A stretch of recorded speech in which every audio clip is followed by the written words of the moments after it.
Hey, see you, Matt. Later, Matt. Are you ready? Yeah, yeah, definitely. Okay. Um, So, you watched your old interview, 2015. yeah. How was it seeing your old self express his feelings on the game? You know, I thought I was gonna listen to it and I was gonna be like, oh my god, I sound like a complete idiot. Like this is not how I look at the like. This is such a dumb way of looking at the game. But no, surprisingly, I was like, oh, I still feel the same on some of these. Because I didn't want to listen to it. I started listening to it firsthand, and then I stopped. I'm just like, I can't listen to this. I'm just like, this is so long ago. It's 3 years ago. Um, but then I said one of those things like, oh, I think Luigi. Okay, one of the corrections is I said I think Luigi's solo mainable. I don't think he is. Um, at this current meta, I think one day maybe. But the thing is like theoretically speaking, I think absolutely he's solo laneable. Practically speaking, I don't believe that Right. because the problem with Project M is that we're not the healthiest scene. You know what I mean? Like look at SoCal; they're struggling in finding a venue. You know what I mean? They had to host their Shark Tank at home, and for Cyberzone, we're pretty fortunate that we have a consistent venue to come from. Like, we really are. We take that for granted. If we really look at it, dude, you know what I mean? Like this, if Cyberzone didn't exist, Blue wouldn't have come existed. Phoenix would be dead. Phoenix would be Guaranteed. dead, complete, guaranteed. And hey, you guys have a good night. But I still believed in some of the things I said, like where it's like it's really on you as a player to progress. And it's like I don't know. I said something else where I was like, I'm trying to think what I said. Let me see. Oh yeah, as far as mindset, where it's all like just really having. I agreed with some of the mindset things because a lot of the things that in 2015 that I was striving for was from better players from me. I Mm-hmm. looked at Armada videos, I looked at Eddie Mexico videos, so a lot of that still rings true because it's universally true. It's like things that are a common saying, like you know what I mean. I'm trying to think of common sayings like "love your neighbor" Mm-hmm. or things like. Words can only hurt you for as much as you want them to hurt you or Right. whatever. Like I don't know, there's a bunch of cheesy sayings, but they'll still apply 5 years later. But how you apply them in your life is different, Mm-hmm. right? So if you love your neighbor, 5 years ago you express love by sending cards, but then 5 years later, loving your neighbor to you could mean, oh, I make sure that all of my friends, make sure they feel like a community, make sure like they feel a belonging in someone. I always want to make sure people around me are feeling okay, and if I can't, I try not to let it bother me, that kind of Right. thing, Right. right? Right. So yeah, I honestly listening to the interview, I feel like um, I thought I would be unsatisfied with where I am, but I'm not. I really am not.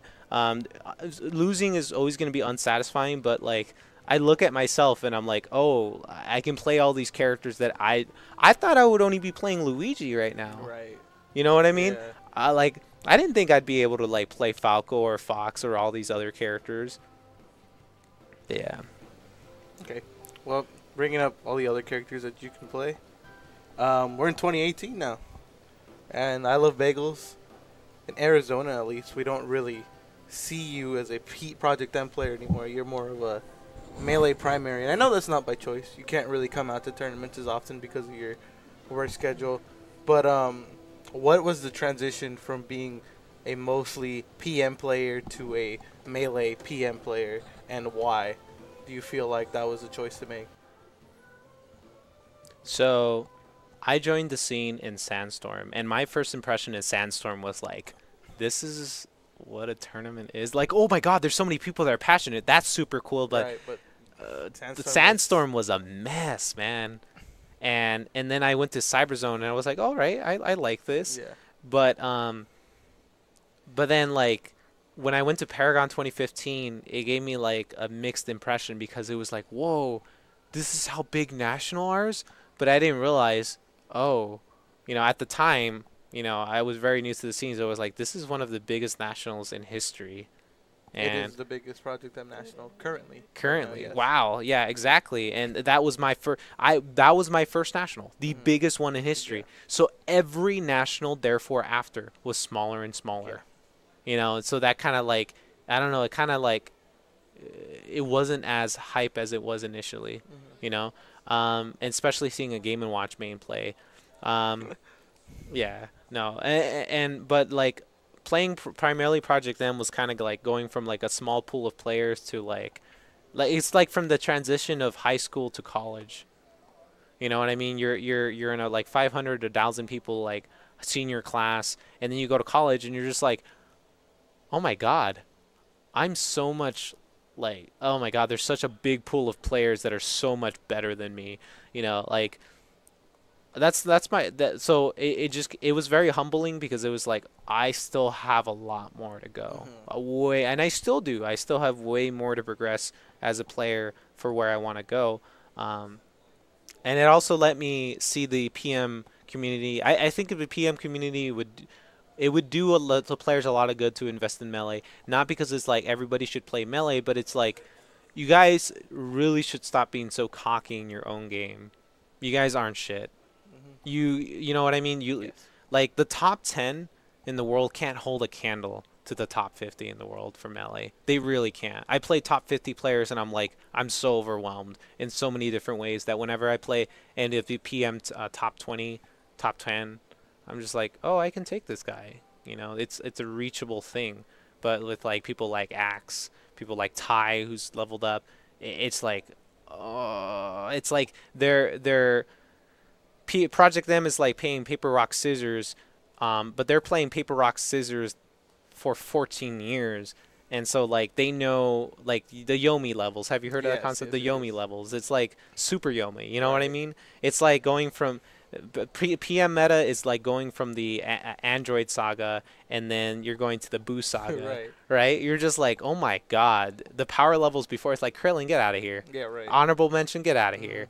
You know, but it also it gave me so many different perspectives to Smash. I got to play with Amza, a Japanese Yoshi player, for like a straight hour, dude, and that is such like a privilege because it's like, who the hell gets to play Amza for a straight hour in America? He does because whenever you see him at nationals, he's busy playing at nationals. You know, I've been able to play Axe, Dreffin, all of these like old Taj. Taj is like an old homie legend. Like he got third at Genesis for those newer to the scene.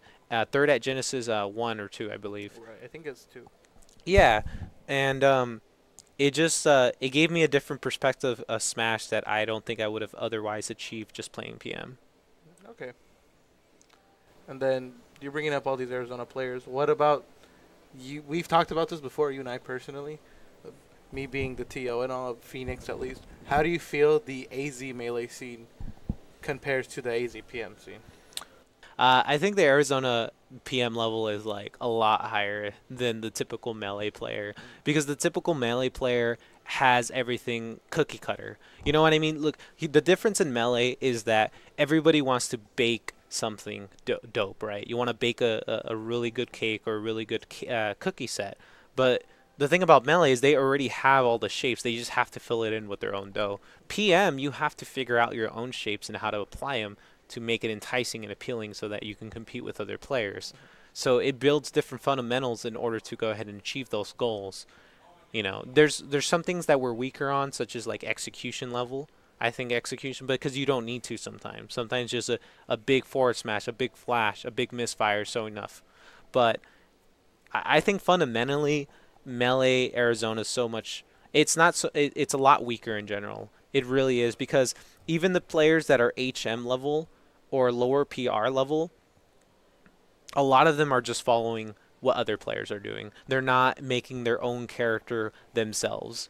You know, so like for example, like Peach players like Napkins, Sherbert, they're decent, but they're decent for a Peach player. They're not really good for like a Smash player. You're not Right. like, oh my god, like this guy is like reading my dash-ins. He's reading my rolls. There, it's more of like, ah, I see. You fared my shield and you down smashed, and so you got 50%.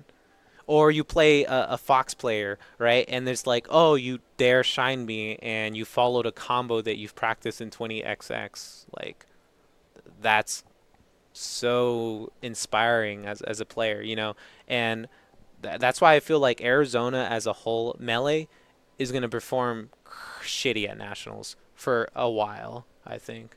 And PM players and our scene are going to be able to, because look at you, you're a TO mainly, but you're also a player, but you play outplaced everybody at Bigger Balk, right? And Salty Juans. Yes. Like that goes to show, like I really enjoy playing people like Ty, Taj, Bin, Tank. Tank's a really good Fox, dude. Tank would, if he played PM, dude, top three, dude. Yeah, I think top definitely. three, top five, dude. That guy's really fucking good. He John Wick. See, the thing is, like, we have all of these like lame mid tier, well, not mid tier, like mid tier players that don't have anything interesting or cool about their gameplay yet. I said that yet because you can be. I was a lame player for a while before I became, kind of sick. Kind of, but like for a lot of players, like they don't need that. Like if I suicide in Project M, am I if I SD in Project M, 80% of the players here would give me a homie stock, no question. Mhm. I'd give them a homie stock back. 5% or 10% of players in Arizona Melee would give a homie stock, dude. And it's just like, it's a fucking local, dude. We're here to learn and have fun, and you want to fucking gripe about $25? Like, suck my dick, dude. Really, like, that, and that's why I think so few players are actually going to get to the next level. Right. And I hope they get left behind because it's like, you can't tunnel vision with this game. And that's why I'm grateful that I transitioned from PM to Melee because it would be so much harder to transition from Melee to PM Right, 'cause because Melee players have everything to them given on a golden platter, dude. we've seen like melee players try to do transitions. Players like Vitro, Ninja tried as well, and like the only successful one I would say in Arizona is Mr. N. Yeah. He's able to do that. Yeah, exactly. Yeah, the thing is like you need an appreciation for Smash, not an appreciation for wins. Right. Like somebody pointed out in Smash 4, it's like, do people really enjoy Smash 4 or do they really enjoy the esport aspect of it? Mhm. You know what I mean? Yes. Because we don't have that. We don't have that, No. dude. We have so much more passion than the and that's not to shit talk the Arizona Melee community, but it's just like I feel disappointed sometimes at like how uninspired some of the players are. It's like, why are you playing this game? You know what I mean? Why? Like, I see so many players like give up. Like, oh my god, I lost to Napkins. It's like, well, Napkins has been working harder than you. He's been working his ass off. You're gonna fucking lose, dude. Get over it. Move on to the next weekly. I shouldn't have lost to this player. What do you mean I shouldn't have lost to? What are you entitled to, dude? You know, that gets to me. Yes. And speaking of grinders, you yourself, someone who put in the work, not a naturally good Smash player at all. No. You put in more hours than I think anybody I know, especially since I saw you come in. You were very shitty, and you caught up to me in a matter of months. But recently, in the last 2, maybe 3 years now, AZPM has been very lazy. Our top players do not practice. I don't practice. The only people who still practice, I would say, are Cloudburst and sometimes B-Stuck. I'm not too sure about Tucson. I know Ray J does put in the grind because he gets so much better every time we see him. Yeah. But why do you think players are so much lazier nowadays? They don't grind. They just come here to have a good time and just go home content however they place. And there's not many instances of a player moving up the ranks. They're usually placing the same. Yeah. Honestly, I think it's you can't so, like the game's not for everybody at the end of the day, but it's also the culture, I think. It's the culture of players we have. Look at the culture of SoCal. They live so close together and there's so many grinders that it's infectious. You know what I mean? Even if you're a lazy person, you realize that SoCal players and East Coast players, they don't like lazy players. They're not going to invite you to their Smash Fest. You're not going to have fun at weeklies. Nobody's going to want to play with you if you're lazy. They're just going to be like, oh, okay. They're just going to leave to the setups with the good players. Over here, the good, mid, and low players will play with anybody. We just have fun. There's no penalty for not being good. But if in SoCal and East Coast and other strong regions, if you're not good, you'll get left behind and you'll feel it. You really will, and I feel like that's a harsher feeling. And I also feel like it's on the players as well. like myself and other people. Um, I think maybe if we were a different personality or if we had different ambitions to teach other people to um, go ahead and make other people better, we would have. Maybe we missed that chance. Maybe it's too late for us to reach out to certain players to make them better. Like when I think of certain players, I think of Dirty Dan, I think of Dutchman, I think of Mr. Meaty, I think of Merlin. But at the same time, some people have other priorities, dude. Some people don't care about getting good that much. They like being decent, but the thing is like getting over to the tier to the next. Because you felt those walls where you're just sitting there at that same tier and you're just like, damn it, like I'm not getting anywhere. Is this a waste of time? You think about all the potential life, you would have been, fucking bitches on a yacht if you weren't playing Project then. If you were playing Melee or Smash 4 and using Bayonetta, dude, freaking, President Obama would be inviting you to dinner. It'd be crazy, dude.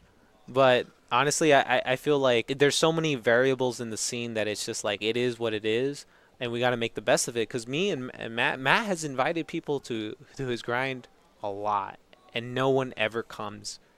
So that's at the end of the day, we've done. I really feel like we've done everything we could. If you don't want to get good, then you're gonna get left behind. Okay, last question.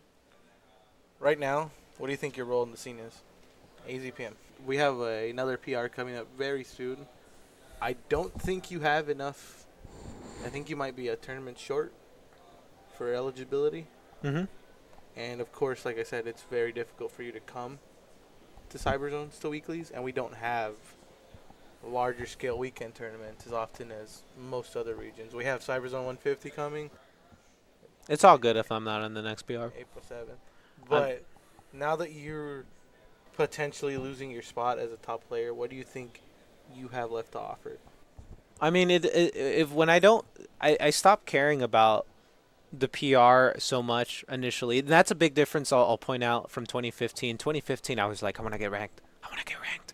Like, I got so salty when, like, I didn't get the number 10 spot. And I was just, you remember. But nowadays, dude, I don't, it doesn't even feel like, when you say, what do you feel like not leaving it as a top player? I'm like, what do you mean? It's just a number. I could go to SoCal and I feel like it could be, I feel like I have the potential to be Sosa. You know what I mean?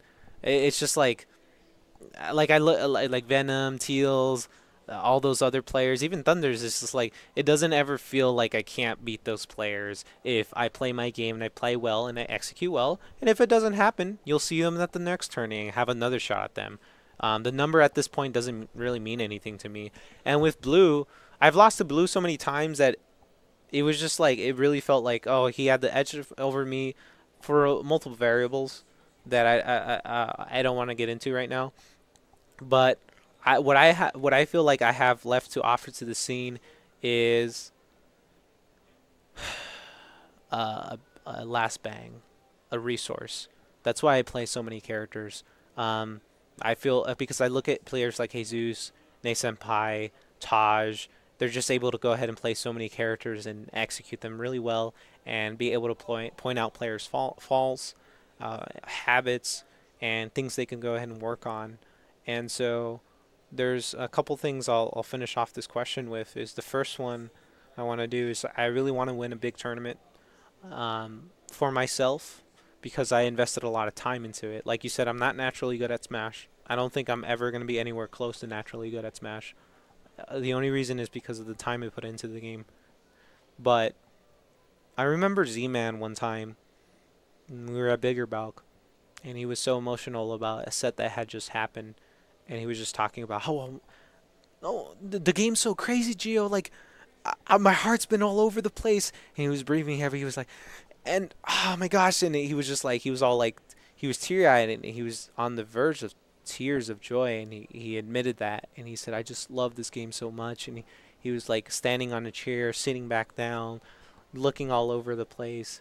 It looked like he had been on the roller coaster of his fucking life, dude. And I was like, I really want to see your face if one of us won a national.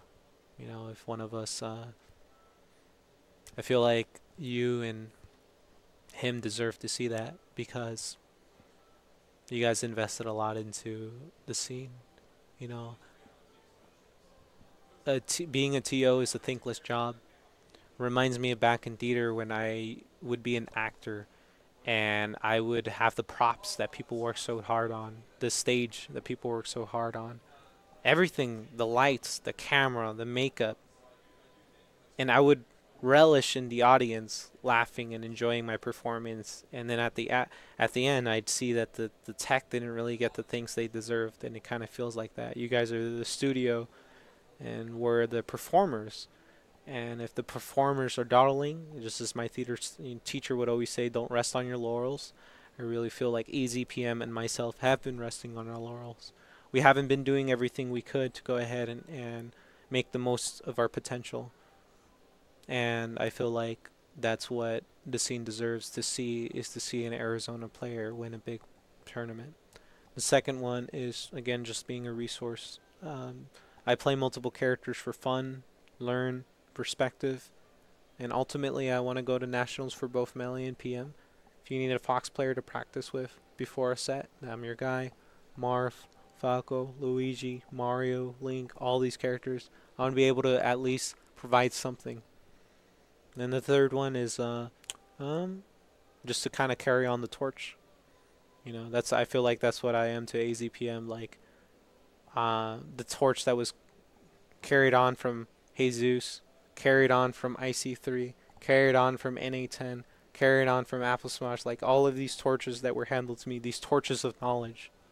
I have all of these torches here, and I'm loaded with them. And I need to lose weight. Help me lose this, and I'll give it to you. And that's what I feel like I have to offer. Okay. Well, that was good. Yeah. Good Thank talk. you, Nate. Good talk. Thank you, buddy. Did I sound douchey? No, I loved it. It was fantastic. Alright, because when I started talking about the melee scene, I'm like,